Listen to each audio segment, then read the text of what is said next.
I'm Derrick Day, and this is Forward Live, where we talk about real shit, real solutions to real problems, real situations, real circumstances, and how to navigate this and make life the best that you can make it, right?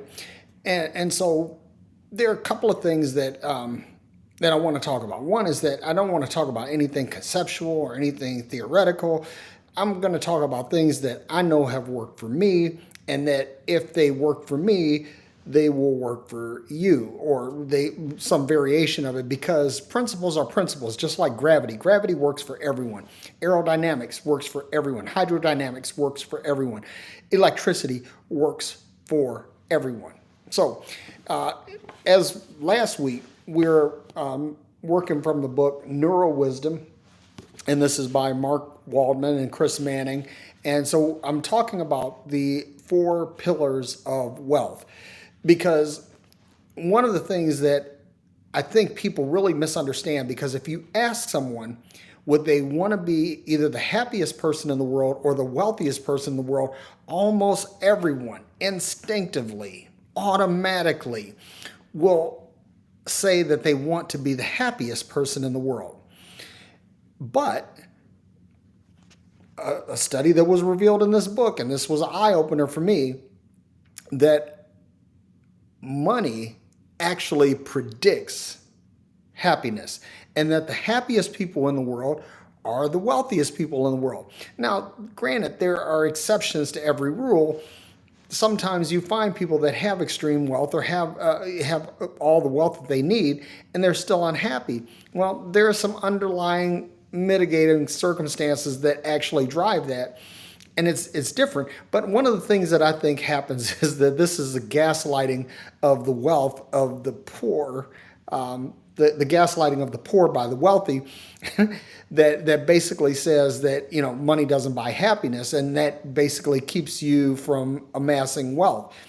But one of the things that I want you to understand is that the universe is producing all kinds of good things. And all of these good things are at your disposal. All of them. But you will only get what you believe you deserve. And it's really that simple. Because if you don't believe that you deserve happiness, you won't find it. If you believe that you don't deserve wealth, you won't get it. If you don't believe you deserve peace, you won't find it. It's just not going to happen. So what we want to do is we want to focus on these things that help you get what you want. So last week we talked about motivation, and basically motivation deals with desire and pleasure.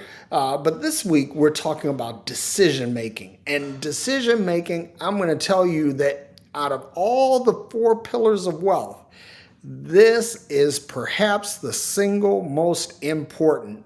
And let me tell you why. Because if you don't decide on doing the things that are going to produce wealth in your life, if you don't decide on doing the things that produce or promote peace in your life, if you don't decide the things that you're going to pursue, the things that make you happy, if you don't make these decisions, then guess what? It doesn't happen. It doesn't happen. So you have to make decisions. And let me tell you this, that one of the things that people do is we hear all the time about making good decisions versus bad decisions, but there are some people that don't make decisions at all. And you can go through life letting life happen to you, or you can make decisions that change how life expresses itself to you. You make the choice. Now, granted, there are situations, circumstances, there are systemic things that you have no control over as far as how they happen, or if they happen, but you have 100% control over how you react to these things. Now, the other thing too is that because life is a game and games have rules, that if you understand how to play the game, you will succeed. It's like learning how to play Monopoly. If you get how to correctly amass property and monopolies on the board, then you succeed at the game. It's simple. You have to devise a strategy. Playing chess, the same way. You have to devise a strategy, and this strategy has to undergird or be the source of what your moves are. But you have to decide. Decision making is key. So it's not all about whether you make good decisions or bad decisions. It's whether you make decisions at all. Because see, here's the thing. You will not get an intentional result from accidental actions. If you go through life letting life happen to you instead of trying to make things happen, then you'll get whatever others deal out to you. See, you can either let me put it this way. It's like playing cards. You can't control the cards that are dealt to you, but you can devise a strategy. If you're playing poker, you can learn to bluff. You can learn to bet properly, and that changes the outcome of the game. The cards that are dealt to you, you have absolutely no control over. But if you play your cards right, and you can win the game, and that's the whole thing. So watch this.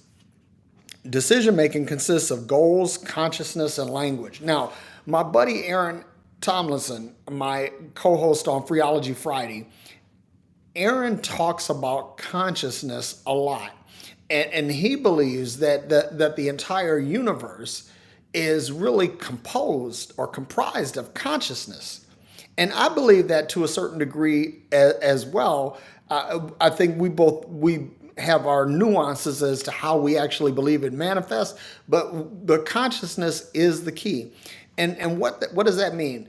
Consciousness is when you tap into the thinking part of your brain, the active part. Because see, or let me put it this way: the visible part of your thinking, because basically your brain has an autonomic processing, which that handles breathing, digestion, heartbeat, things like that, things that go on just autonomically, right? But then there's the forward part of the brain, which is the thinker, and the thinker is what actually controls how you react to motivation, because we have innate motivations like food, water, sex, right? Those are innate motivations. But then we take those, we take something more subjective and apply it to the objectivity of our inner motivation. But you have to make the decision to even think, to process the information. See, here's the thing. You say, okay, I know I have to eat. Right? Eating is fundamental. That's an innate desire, and it's an innate motivation. But you have to decide what you're going to eat, what kinds of food. You have to decide whether you're going to eat healthy or unhealthy. You're going to have to decide the time to eat, and all of these other things. But it's all about decision making. And here's the thing: that if you're conscientious about your decision making, you will make better decisions. In other words, you'll make better decisions because you're being intentional. You're not being accidental. You're not being just kind of willy-nilly about it. And another thing that I want to talk about today, and as far as decision making goes, is that a lot of us, and because we live in the information age, this is really key, is that we get so much information,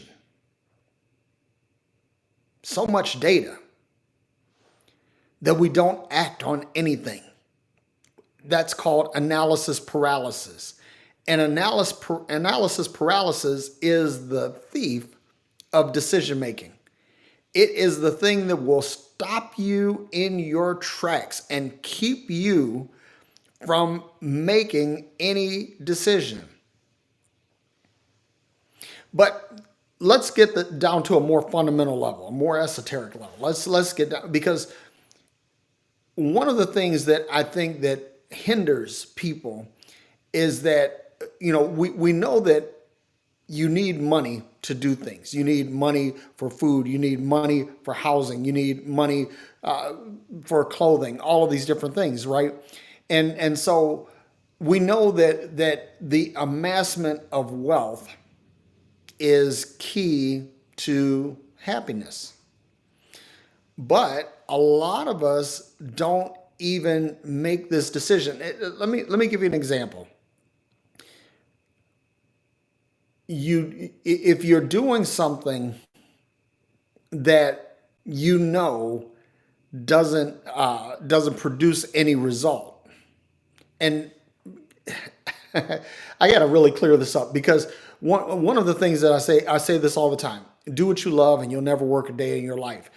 However, you need to understand that if you're doing something that you love, but you have not put the conscientious effort into being great at it, then you will not produce the wealth result that you're hoping to get. And as a result, even though you're doing what you love, you'll toil, you'll struggle.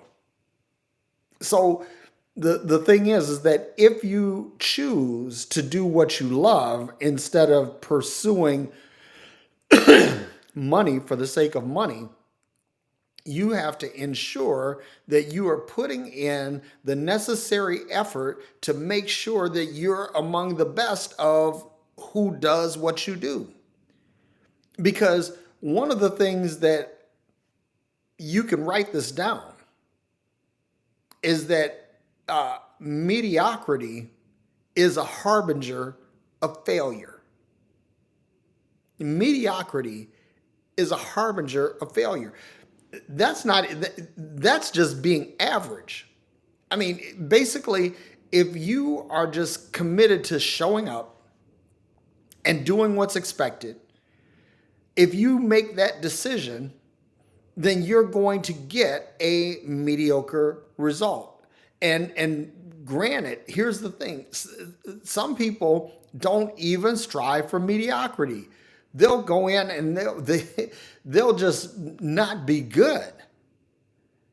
And even if you're doing what you love and you're not good at it, if you're not committed to excellence at it, then you're going to struggle. You're going to suffer. And so this is the thing. You want to make sure that you are choosing to do what it is that you love, that you are choosing to be excellent at what it is that you do. Because if you don't make those decisions, someone else will make those decisions for you. I mean, and that's a key thing too, because, and you can write this one down too, is that the decisions that you don't make for yourself, someone else will make for you. But a decision will be made. Now, it's up to you to decide if I'm going to make it happen for me or let it happen to me. So, the other thing that I want to talk about as far as decision making goes is that when you are trying to get what you want out of life, because here's this, the whole point of this podcast is to help people get tools in their toolbox of life to help them live their lives to the fullest, right? Well, you have to decide that. Well, first of all, you have to decide that you even want to put tools in your toolbox. This is a key thing, because In order to make good decisions, you have to have good data. And again, we live in the information age. So one of the things you ever notice that when you buy something, they say, "Hey, give us your cell phone number, give us your email address, give us your Facebook, your Instagram, and all of that."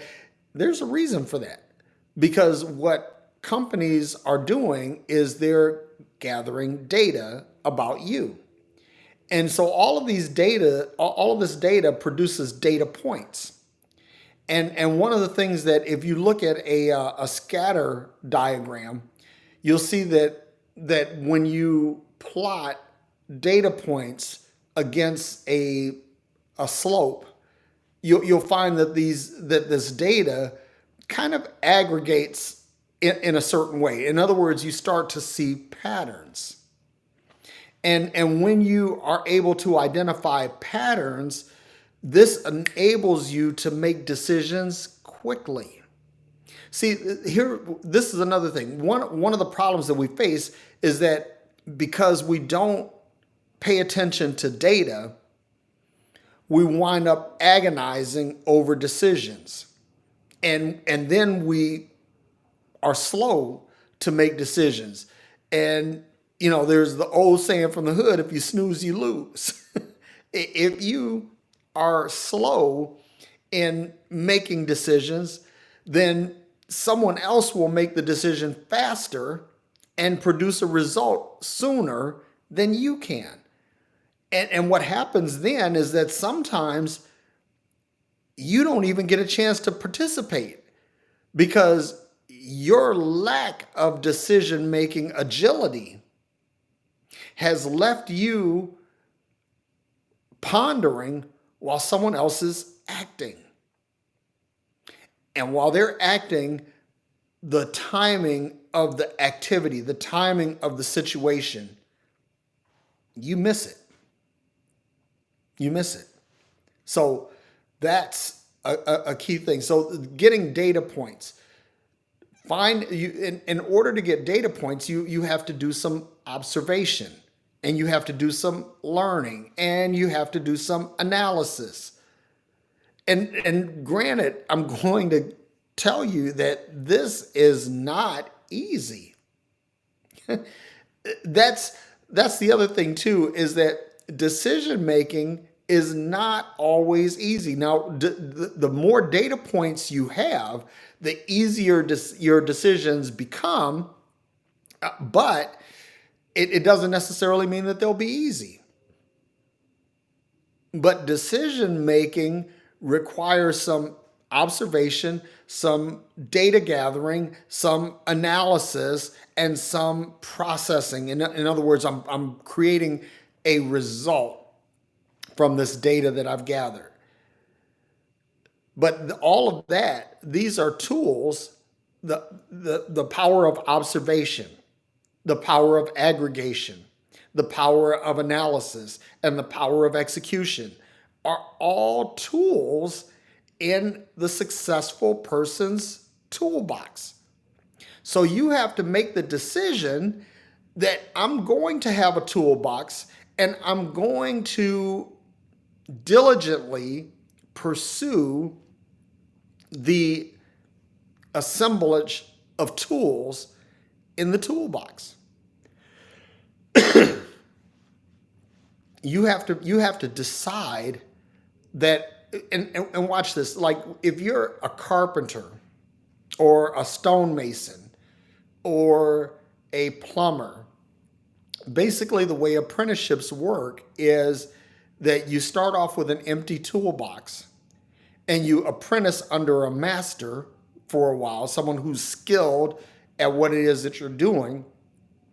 And once you have demonstrated proficiency in the use of a particular tool, you get your own tool to put in the toolbox. So one of the things that you need to consider as far as decision making goes is to observe the people in your life that make good decisions. Find those people and watch them. And if you can't find someone in your own sphere of influence, that's what books are for. That's what the internet is for. Google it. Find people who are known to make good, agile, flexible decisions and study them. Because what happens is you'll learn from them. You may not apprentice directly under them, but you can learn their habits, their methods.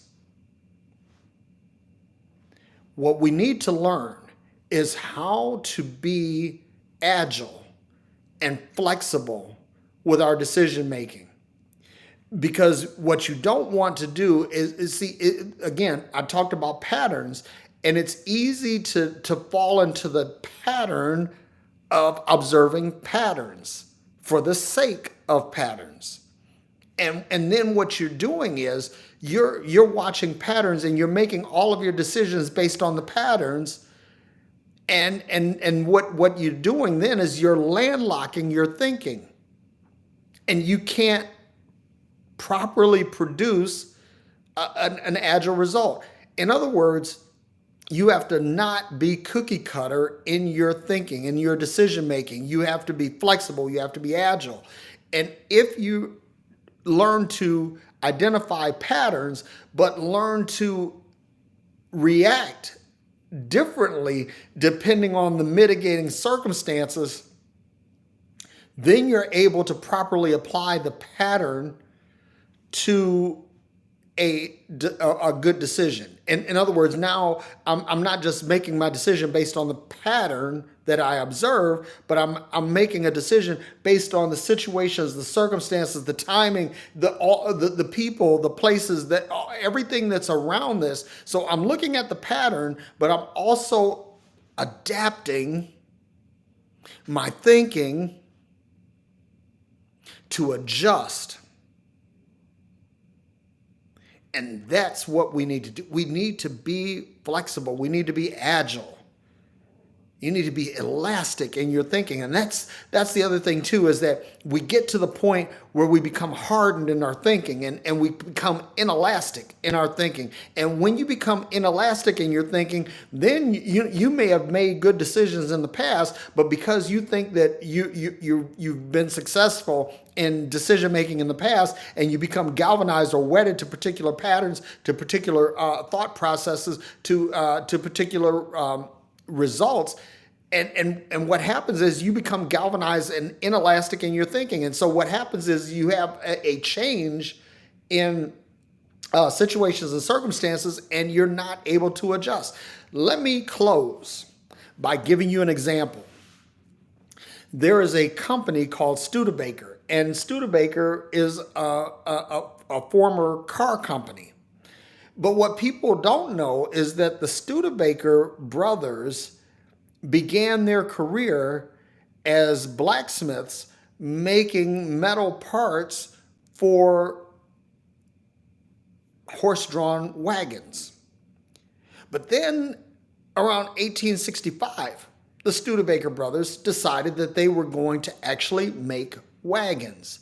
And Studebaker soon became the leading manufacturer of horse-drawn wagons. It's great. But then the advent of the automobile came, the horseless carriage. And the Studebaker brothers saw the delta, and they adapted.